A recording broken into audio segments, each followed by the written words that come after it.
உலக பேரிலக்கியமாக விளங்குகின்ற திருக்குறளுக்கு பரிமேலழகர் தொட்டு இன்று வரை பலர் உரை எழுதியிருக்கிறார்கள். பல்வேறு அறிஞர் பெருமக்கள் எழுதியிருக்கின்ற உரைகளில் சில குறட்பாக்களுக்கு வழங்கியிருக்கின்ற கருத்துக்கள் வேறுபட்டும் மாறுபட்டும் இருப்பதை நம்மாலே காண முடிகிறது. வைரமுத்து வழங்கியிருக்கின்ற வள்ளுவர் மறை வைரமுத்து உரை, இந்த நூலை நான் முழுவதுமாக படிப்பதற்காக கொஞ்சம் நேரம் எடுத்துக்கொண்டேன்.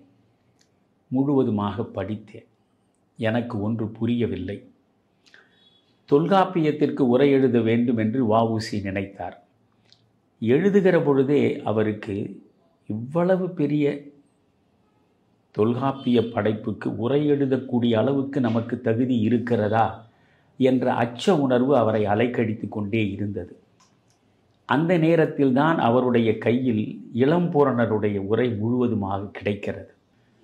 இதற்கு மேல் நாம் ஒரு உரை எழுதுவது எந்த வகையிலும் தகாது என்று கருதி தான் எழுதிய உரையை தூக்கி போட்டுவிட்டு இளம்பூரணர் உரையை அவர்தான் பதிப்பித்தார். வ.உ.சி.க்கு அந்த அச்சம் இருந்தது. வைரமுத்துவுக்கு அது போன்ற அச்சமெல்லாம் கிடையாது.